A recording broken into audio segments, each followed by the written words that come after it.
Luis Echeverría Álvarez, 1970-1976.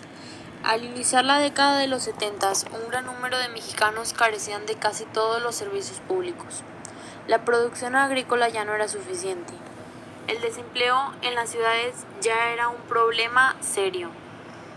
La inversión de capital por parte de la iniciativa privada era cada vez menos.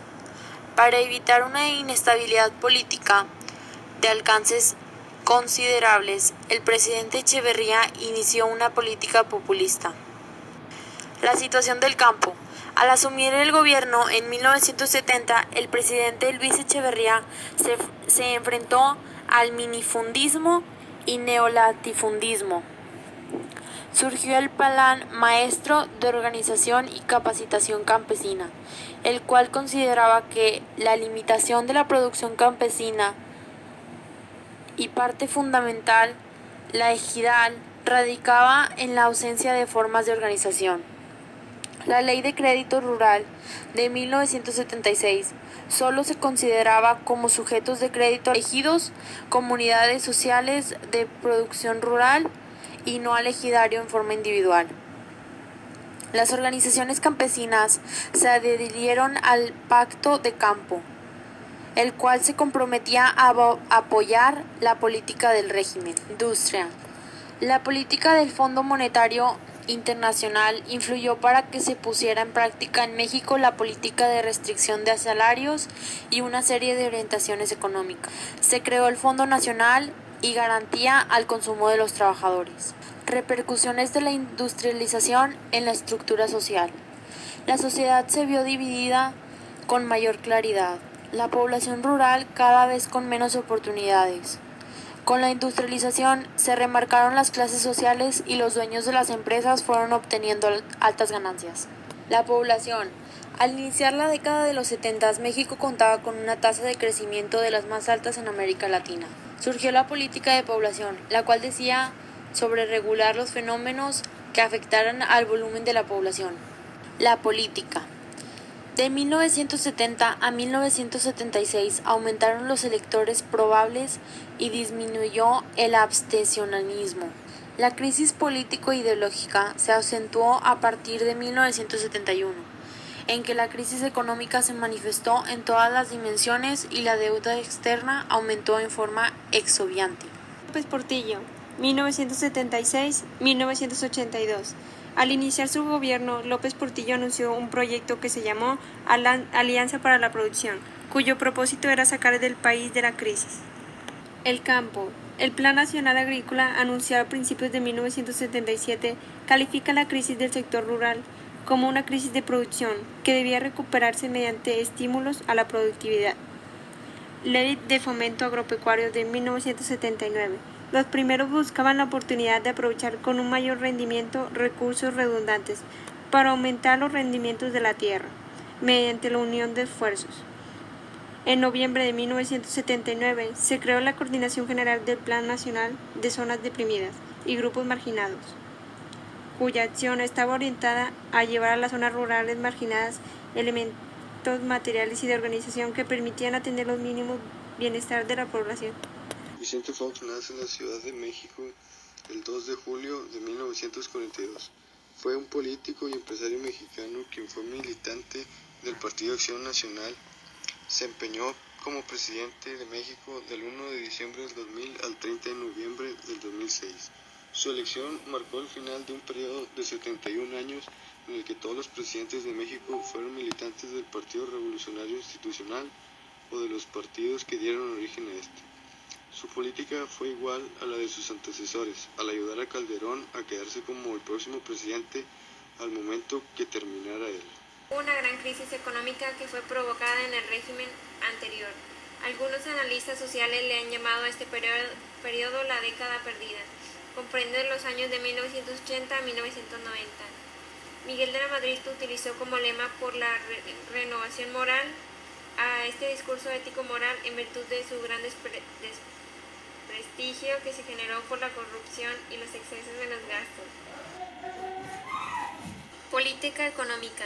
De la Madrid recibió en el país el 1 de diciembre de 1982 cuyos objetivos eran reorientar el sistema productivo, incrementar el ahorro para inversiones productivas y reforzar la estructura tributaria, analiza del gobierno con todos los sectores de la población, democratizar integralmente a la sociedad y generar una mayor participación popular en el gobierno.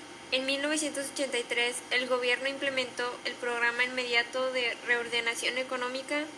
Asimismo, ratificó la Carta de Intención con el Fondo Monetario Internacional y con el Banco Mundial, que le permitió al gobierno disponer de recursos por 3.850 millones de dólares, con lo que pudo enfrentar los difíciles años de 1983 a 1980. El neoliberalismo se basa en la libertad para la producción, donde el individuo es considerado como el motor y generador de riqueza. Entre los impulsores está Adam Smith y David Ricardo. También impulsó reformas y convenios de carácter económico, como el ingreso de México de acuerdo al general de aranceles y política agraria. El problema del equilibrio entre los factores y agentes de la cadena alimentaria y la economía. El gobierno creó el Programa Nacional de Alimentación y el Programa de Desarrollo Rural Integral, así como la reactivación de la Compañía Nacional de Subsistencias Populares, esta última creada por el gobierno federal para la regulación de los mercados de subsistencias populares. La crisis del sistema político tradicional, la libertad política en México. El índice de la libertad no gubernamental Freedom House clasifica a los países de acuerdo a las libertades civiles y derechos políticos de los ciudadanos. Un país puede obtener una calificación del 1 al 10, donde el 1 indica la mayor libertad y el 10 la menor. México tiene 3.5 y eso lo ubica entre los países parcialmente libres. El sismo de la Ciudad de México, ocurrido el día 19 de septiembre de 1985 a las 7:19 horas. Se calcula que fueron más de 500 edificios y viviendas las que quedaron completamente destruidas, más de 3.000 víctimas entre muertos y desaparecidos, surgiendo diversas organizaciones de carácter civil, principalmente de la Ciudad de México y su área. Los líderes se propusieron una alianza de todas estas fuerzas, mismas que le permitieron participar en las elecciones de 1988 como el Frente Democrático Nacional. Carlos Salinas de Gortari, 1988-1994. A los pocos meses de haber tomado posesión, Gortari pretendió recuperar el control del PRI. Carlos Salinas reformó los artículos de la Constitución para poder estrechar los lazos con la Iglesia Católica. Se reformó la Ley Agraria 1992, desapareciendo la propiedad comunal para dar pasos a los títulos de propiedad privada. En diciembre de 1988, en el periodo de Carlos, se continuó el Programa Nacional de Solidaridad. Con este, el gobierno pretendía eliminar el rezago y modernizar a las comunidades a través de la organización colectiva. La nueva ley agraria, propuesta por el presidente Salinas, presentó lo siguiente: rango constitucional, se le otorga a los ejidatarios la libertad de sus tierras, se establecen tribunales agrarios, se establece la pequeña propiedad forestal. Reforma política. Al finalizar la década de los 80 se estableció un organismo cuyo objetivo era que las elecciones se realizaran de manera transparentes y confiables para todos. Instituto Federal Electoral. México y el extranjero. En 1990 se estableció un órgano cuyo objetivo es vigilar y proteger los derechos humanos. Este organismo es la Comisión Nacional de Derechos Humanos. Ernesto Zedillo Ponce, 1994 a 2000. Zedillo inició su periodo de gobierno con una gran crisis económica, debido al error de diciembre de 1994, que lo obligó a devaluar la moneda en un 15% y aceptar el rescate efectuado por los Estados Unidos. El gobierno mexicano creó una serie de programas de apoyo a los deudores, llamado Fondo Bancario de Protección y Ahorro FOBAPROA. A Zedillo le tocó enfrentar las demandas de democracia de una sociedad civil ya más informada. Por otra parte, los ejidatarios, comuneros y pequeños productores de maíz se ven obligados a buscar vías de subsistencia en la marginalidad urbana, la migración a Estados Unidos o el narcotráfico. Ello a su vez se traduce en un incremento, así como una destrucción de tejidos comunitarios, cultura y herencia social.